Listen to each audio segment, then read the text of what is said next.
A igreja cresce numericamente no Brasil, mas ela também adoece de forma desproporcional ao seu crescimento. Na medida que as estruturas vão crescendo, as relações vão adoecendo. É muito templo aberto e pouca gente se amando. É um crescimento doentio porque o crescimento é estrutural e não relacional. Por isso que a igreja não se sustenta no poder que ela tem. A igreja se sustenta no amor que ela exerce. Não é sobre estrutura saudável, é sobre relações saudáveis.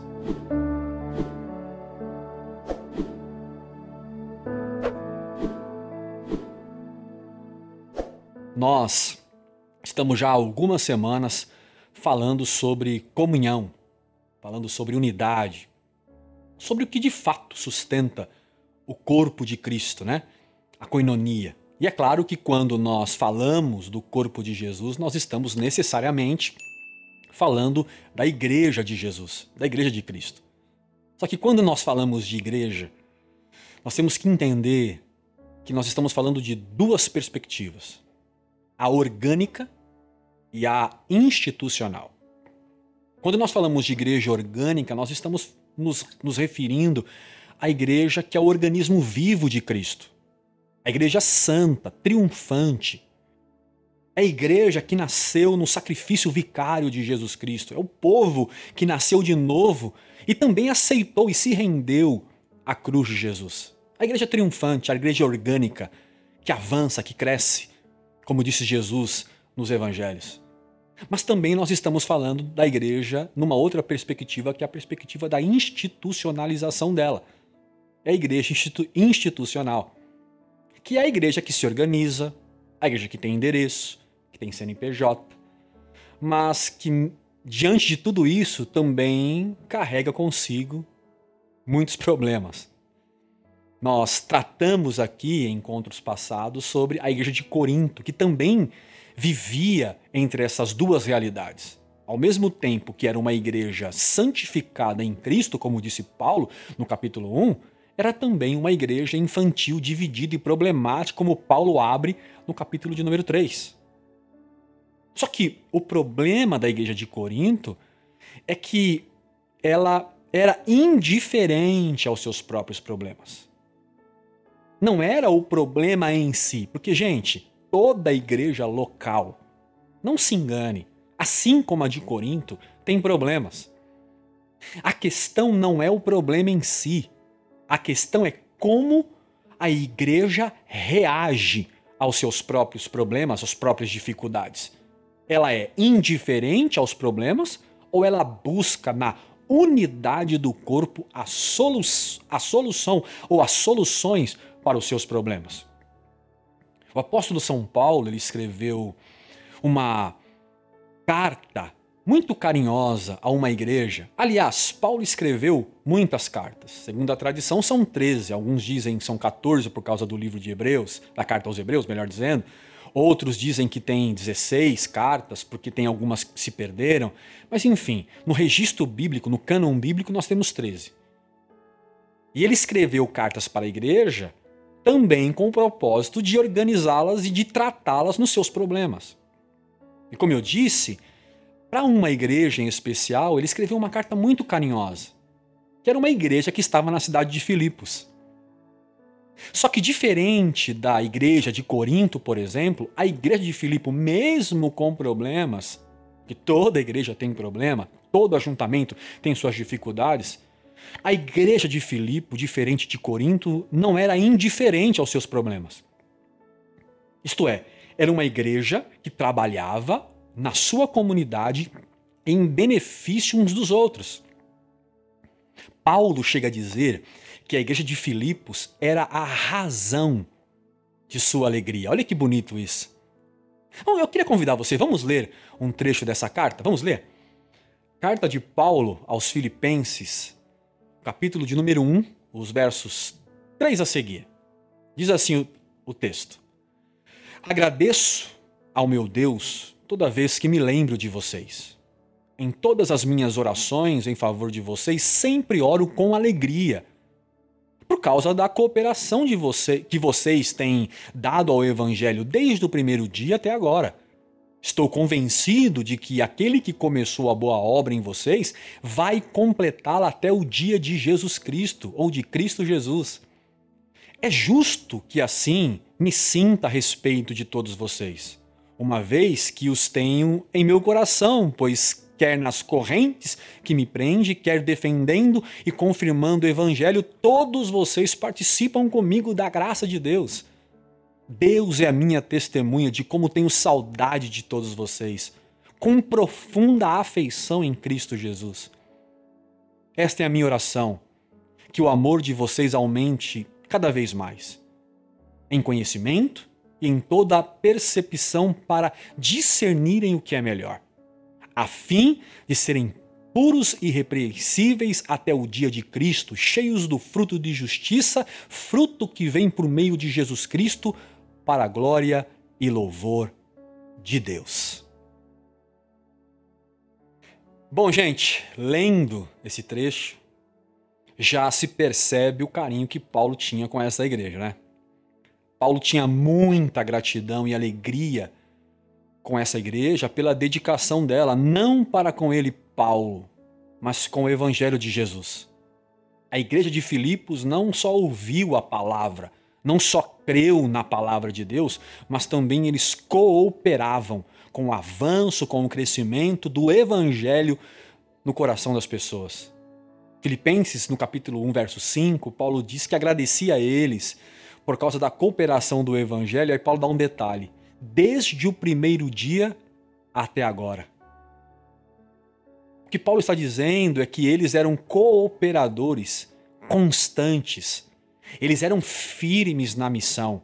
Quantos problemas eles enfrentavam e mesmo assim, eles eram cooperadores desde o começo até agora. Eles colaboravam com o crescimento do reino de Jesus, eles colaboravam com a comunhão, enfim, eles colaboravam com o evangelho. Enquanto muitos atrapalham o desenvolvimento do evangelho nas comunidades, como por exemplo, uma outra igreja, onde João escreveu o seu livro, endereçado também para a igreja de Laodiceia, que era uma igreja que mais atrapalhava do que ajudava. Corinto, como disse Paulo, também era uma igreja que mais atrapalhava do que ajudava, porque o culto fazia mais mal do que bem. Já a igreja de Filipos, ela ajudava, ela trabalhava, ela cooperava na edificação e no crescimento da igreja de Jesus na terra. Nesta carta aqui, Paulo dá indícios para nós de como é que eles cooperavam. E um deles, e uma das demonstrações de Paulo aqui na carta, é que a igreja de Filipos era uma igreja que deixava marcas de bondade na história das pessoas. Onde a igreja passava, ela deixava um rastro de bondade para trás. No verso 3 da carta do capítulo 1, Paulo disse que ele fala aos filipenses dizendo que ele dava graças a Deus todas as vezes que lembrava deles. Olha que legal isso aqui. Só de pensar na igreja de Filipos, o coração de Paulo se enchia de gratidão. O que fazia Paulo se alegrar tanto em pensar na igreja de Filipos? Era porque a igreja de Filipos era uma igreja bondosa. Porque essa igreja marcou o coração de Paulo com bondade. Então, ouvindo já isto, fica-nos uma pergunta. Por onde nós passamos, as pessoas ficam cheias de gratidão por nos terem encontrado? Ou elas ficam com raiva de Jesus? Quais marcas nós temos deixados, nós estamos deixando para trás, melhor dizendo, no caminho das pessoas? Quais são as impressões que nós estamos permitindo ficar cavadas no íntimo dos irmãos que encontramos no caminho? Cooperar com o evangelho não é ir para o templo. Cooperar com o evangelho é prioritariamente tocar nos corações das pessoas com o evangelho de Jesus, por aquilo que o Pai fez em nós. Por exemplo, no texto aqui, o termo cooperação, sou grato a Deus pela vossa cooperação com o evangelho, a expressão que Paulo usa aqui no grego é koinonia, que significa comunhão. Por isso que a igreja não se sustenta no poder que ela tem, a igreja se sustenta no amor que ela exerce. A cooperação do evangelho aqui no texto poderia ser tranquilamente traduzida como sou grato a Deus pela comunhão de vocês no Evangelho. Pois é, Paulo ele percebeu que mesmo com problemas, que mesmo com as suas limitações, como toda a igreja de Filipos servia uns aos outros na comunhão do Evangelho. Isso me lembra uma história que um dia eu li, a biografia de um homem chamado David Livingstone. Ele foi um missionário escocês que viajou por todo o norte da África, cuidando de pessoas e servindo pessoas. E a história conta que quando ele morreu, prepararam o corpo de David para trazer de volta para sua terra natal. David amou tanto aquelas pessoas que, para ter uma ideia, os africanos rogaram para que levassem o corpo de David de volta para sua cidade natal, para o seu país, só que tirasse o coração e enterrasse o coração na África. Veja isso, gente. Aí a história diz que tempos depois, outros missionários foram pregar Jesus para os africanos. E os africanos, ouvindo falar de Jesus, eles diziam assim para os novos missionários africanos: este homem que vocês estão pregando para nós, viveu entre nós já. Aí os missionários falaram: pera, é possível isso? Sabe o que estava acontecendo? David Livingstone foi confundido com Jesus de tanto que amou os africanos. Vocês entendem? É isto que é cooperar com o Evangelho de Jesus. David foi isto aqui cuidando de doentes. Já a igreja de Filipos fez isto, cuidando de Paulo em suas necessidades. Nessa mesma carta, no capítulo 4, verso de número 15, Paulo diz que a igreja de Filipos, por um período do seu ministério, foi a única igreja que enviou ajuda, ofertas, que supriu Paulo nas suas necessidades. Olha isso aqui. Inclusive, a razão primária de Paulo escrever as cartas aos filipenses, o motivo primário, foi para agradecer a ajuda que ele recebeu da igreja de Filipe em prisão, nas suas prisões, através do amigo Epafrodito. Cooperar com o Evangelho é essa comunhão, é essa ajuda mútua entre os membros, entre os irmãos de Jesus. Nós precisamos refletir um pouco sobre como nós temos cooperado com o Evangelho de Jesus. Nós estamos indo como Paulo ou nós estamos contribuindo como os irmãos de Filipos? Quando Paulo diz que a igreja de Filipos foi por um tempo a única igreja a ajudá-lo, se percebe.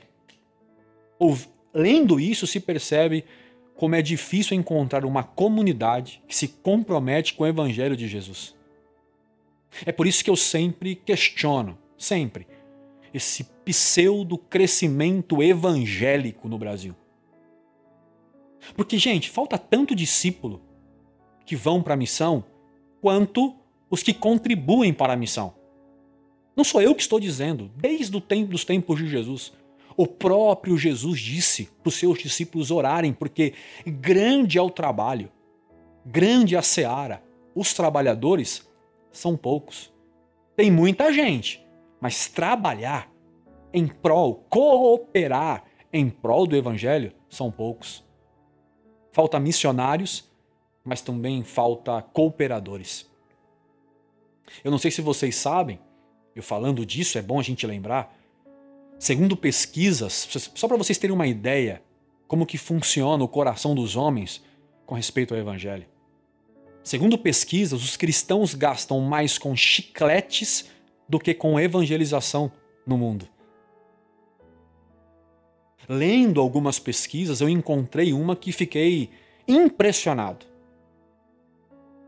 Dizia que 95% do dinheiro do cristão ocidental é para uso doméstico, apenas 5% eram oferecidos para a evangelização no mundo. Nem com esta forçação de barra de dízimo, que é 10% que pregam por aí, nem isto está convencendo as pessoas a investirem na evangelização. Isso é uma tragédia. Uma igreja saudável, ela coopera com o evangelho indo ou contribuindo, mas de alguma forma ela coopera. Eu falo aqui de igreja saudável porque a igreja de Filipenses, assim como a de Coríntios, a gente já disse aqui, elas tinham problemas. Para vocês terem uma ideia, eu vou falar daqui de Filipos agora. Um dos problemas de Filipos, segundo Paulo, havia duas mulheres que eram mulheres de confiança de Paulo e trabalhavam na liderança da igreja. Elas estavam vivendo em desacordo. Elas estavam confrontando entre si.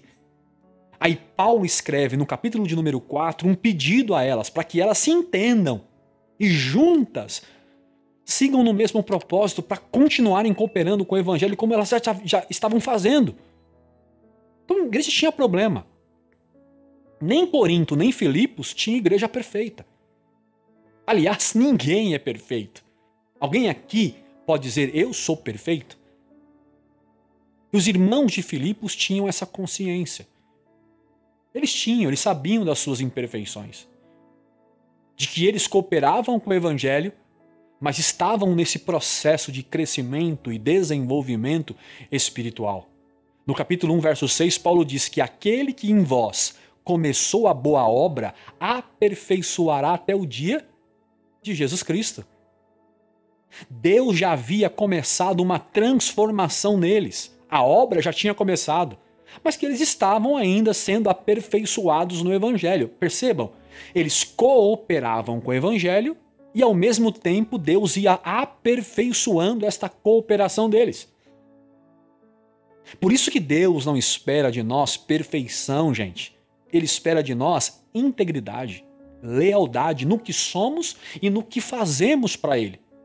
Inteireza. Fazemos de verdade, mesmo com todos os defeitos.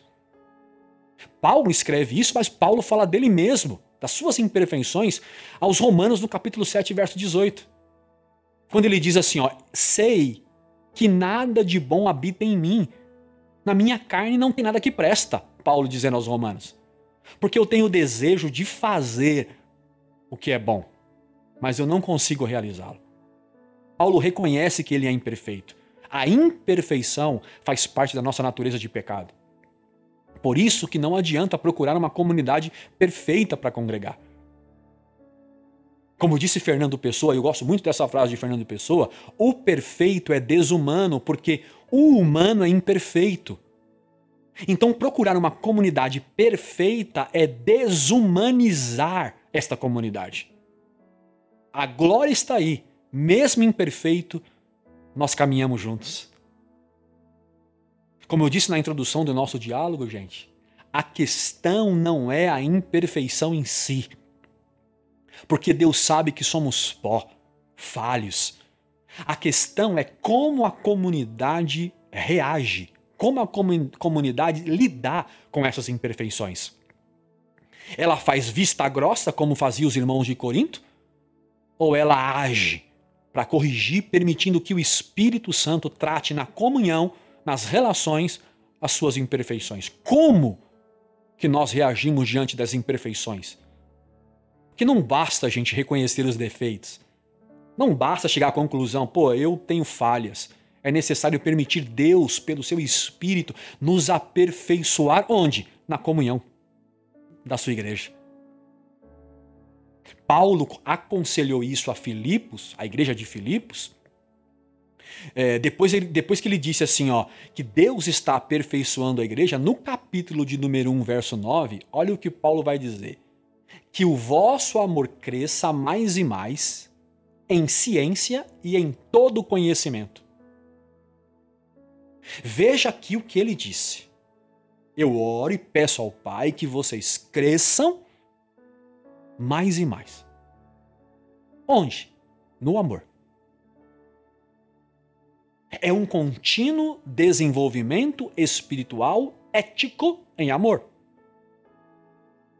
Perceberam que Paulo não está falando aqui de crescimento numérico, mas de crescimento ético? Não é sobre estrutura saudável, é sobre relações saudáveis. Como todos já sabem, as pesquisas dizem que o número de evangélicos cresce a cada ano no Brasil. Isso é bom? Eu confesso, eu não sei se isso é bom, não. Porque eu não sei se o que está crescendo é a religião evangélica ou se é o evangelho no coração das pessoas. São coisas completamente diferentes. Religião evangélica e evangelho. Uma escritora chamada Marília de Camargo, jornalista que se converteu ao evangelho, ela escreveu um livro por título Feridos em Nome de Deus. E nesse livro ela vai tratar sobre as questões da igreja, do seu crescimento. E ela constata nas suas pesquisas que a igreja cresce numericamente no Brasil, isso não é novidade para ninguém. Mas ela também chega à conclusão que o rebanho adoece também de forma desproporcional ao seu crescimento. Então, para ela, Marília, o crescimento é um crescimento doentio. E ela fala isso com base em pesquisa, gente. É um crescimento doentio porque o crescimento é estrutural e não relacional. É muito templo aberto e pouca gente se amando. Na medida que as estruturas vão crescendo, as relações vão adoecendo. Paulo fala de como é um crescimento saudável também com a igreja de Efésios, aos Efésios, a igreja de Éfeso. Na carta aos Efésios, no capítulo de número 4, você vai encontrar Paulo sugerindo eles, ou doutrinando eles, a seguirem a verdade em amor. Aí ele diz assim, ó, cresçamos em tudo naquele que é o cabeça, Cristo, do qual todo o corpo bem ajustado, com as suas juntas bem ligadas umas na outra, pelo auxílio delas, segundo a cooperação de cada parte, olha que cooperação de novo, faz o aumento do corpo para a sua edificação, olha o detalhe aqui, em amor. Note isso, edificação em amor, disse Paulo aos Efésios. Qual foi o pedido de Paulo aos Filipenses? O verso 9, que o vosso amor cresça mais e mais. Percebem? Porque todos, gente, todos nós somos imperfeitos. E se estamos diante das nossas imperfeições, o que nos resta? Amar uns aos outros. Enquanto Deus aperfeiçoa a igreja, o que nós fazemos? Nos amamos uns aos outros. Aliás, o próprio Evangelho, a própria Escritura nos diz, é o amor que nos aperfeiçoa. No amor somos aperfeiçoados. É só você ler as cartas de João, que ele tratou muito bem nas suas cartas isso. Paulo escreveu aos Romanos no capítulo 13, verso 8, dizendo, olha, vocês não devem dever nada para ninguém. Não devam nada para ninguém, a não ser o amor uns pelos outros, pois aquele que ama o seu próximo cumpriu toda a lei. Bom, tá aí. Muita gente dizendo hoje, né? Eu quero fazer a vontade de Deus, eu quero cumprir a vontade de Deus, eu quero andar nos caminhos do Senhor. Tá aí o que Paulo disse. Quer fazer isso? É simples. Ame o seu próximo que você cumpriu toda a lei. É por isso que Deus é amor. Porque só o amor é capaz de sustentar a unidade da igreja e sustentar o ajuntamento que hoje é imperfeito, gente. Eu aprendi com o Evangelho que onde há amor, as imperfeições são superadas. Porque quem ama potencializa as qualidades e minimiza os defeitos. Então, já que somos por natureza moralmente imperfeitos, que nos amemos então uns aos outros. Sabe por quê? Porque só o amor é capaz de aperfeiçoar absolutamente tudo. Então, eu espero que esta mensagem fique no seu coração. Nós não estamos procurando a igreja perfeita, nós estamos procurando uma igreja saudável. Nós não estamos em busca de estruturas, nós estamos em busca de uma relação em amor no corpo de Jesus.